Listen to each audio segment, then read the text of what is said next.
whole Canal project was pretty simple really.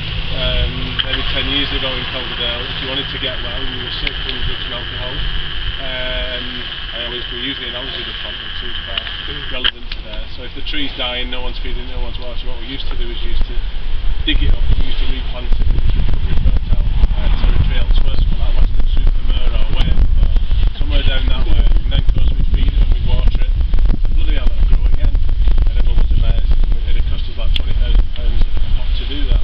And then what we do at the end of that 12-month stay is dig it straight back up once it was drug and alcohol free, and put it straight back in the soil where it died in the first place. So what we're interested in our project is perhaps treating the soil.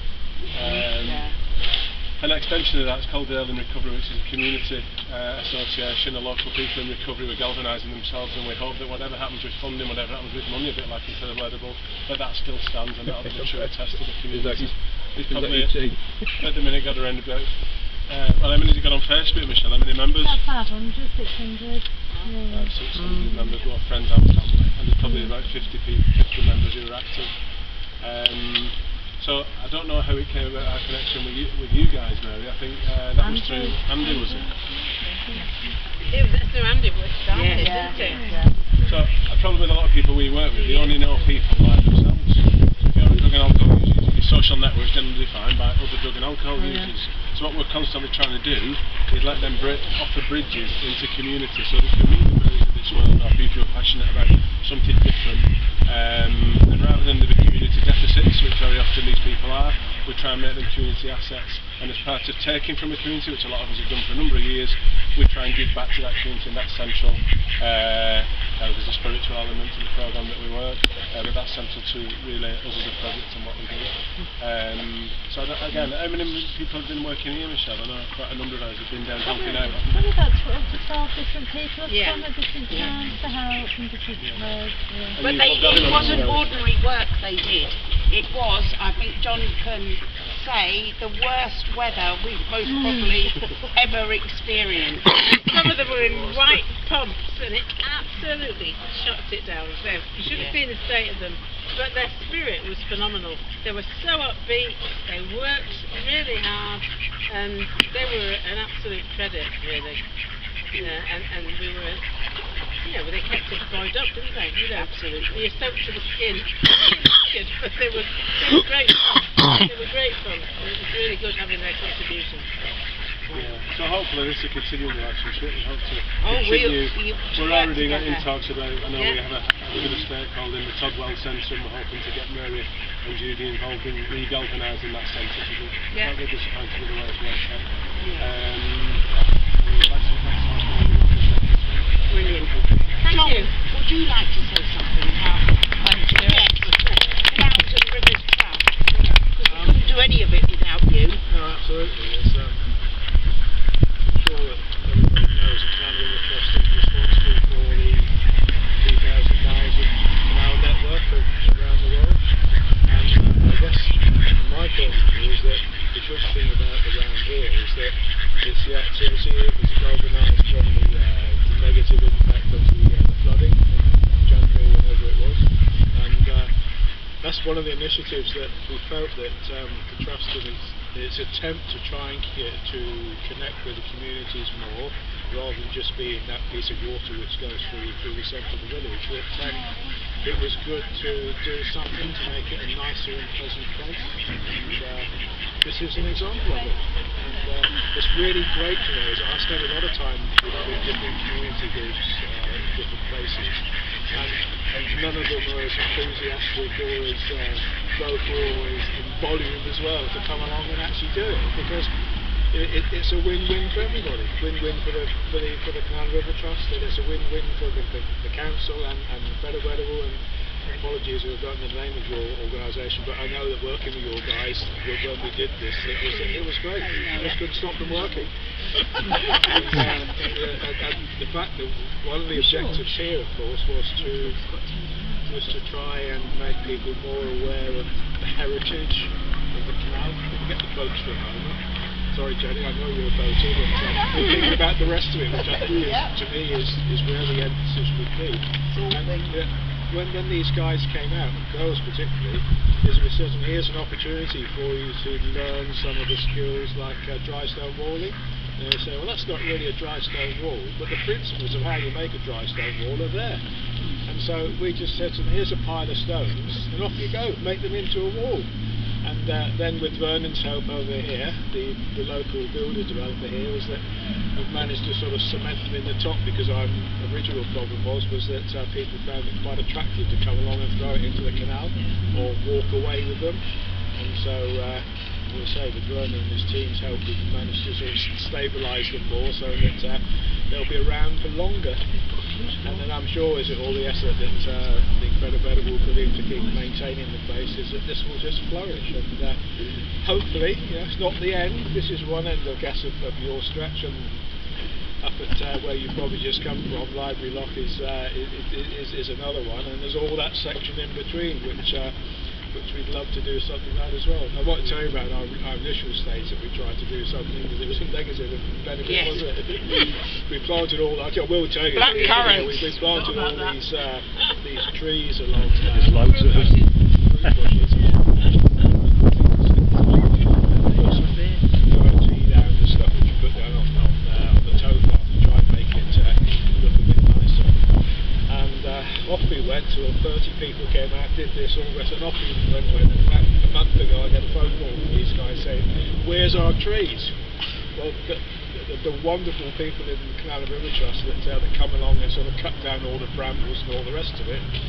Out came their strimmers, zoom straight down there. Of course, these trees were young and sort of growing, they just disappeared. And so, but we're still friends.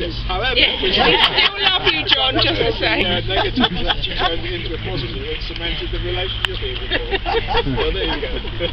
I just want to say one last thing about partnerships, because before our mayor says wise, maorish words, Vernon in the high-vis jacket, without Vernon, who's the contractor for these properties, what's really great is he's a smart guy. Not all men are smart, may I say. He's a smart guy.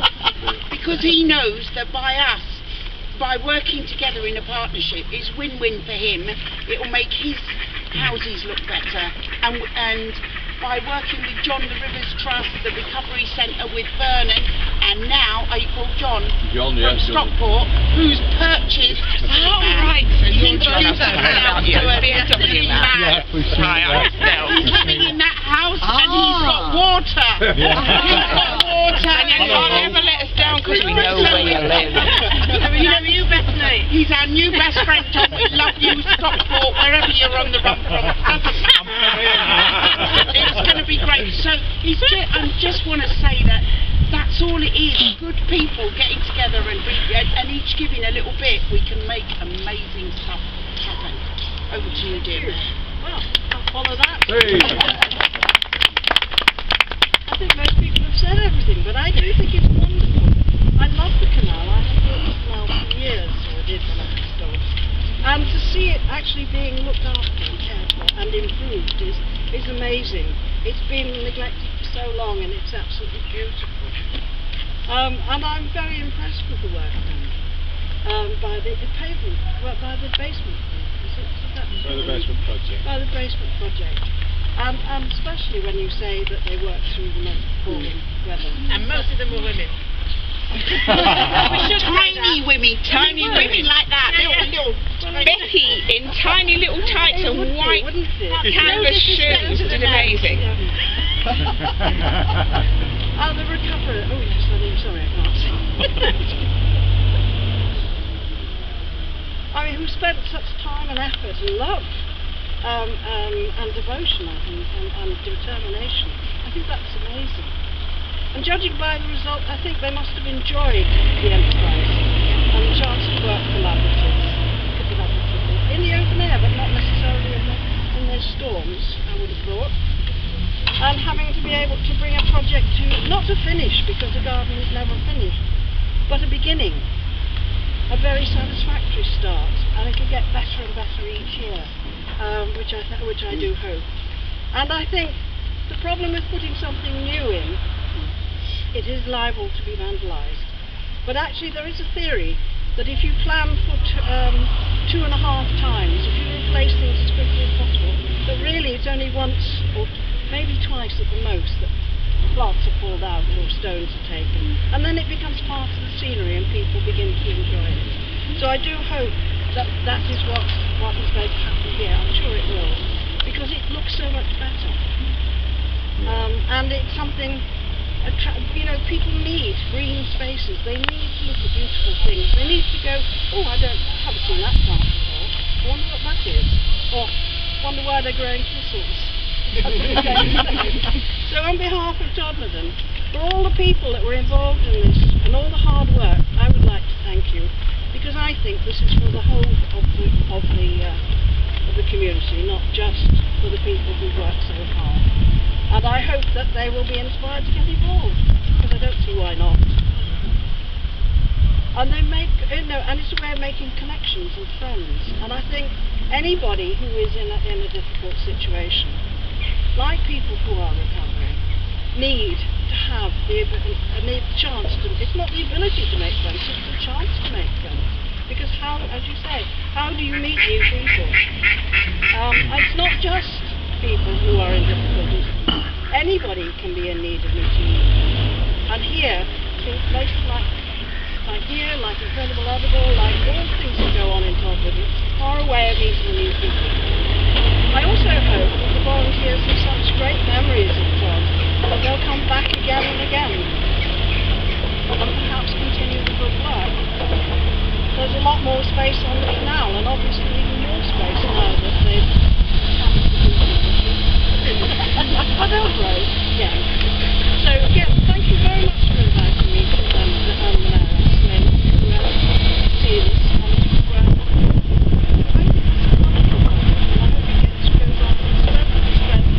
And the whole of the canal is covered in flowers and plants. These trees are great.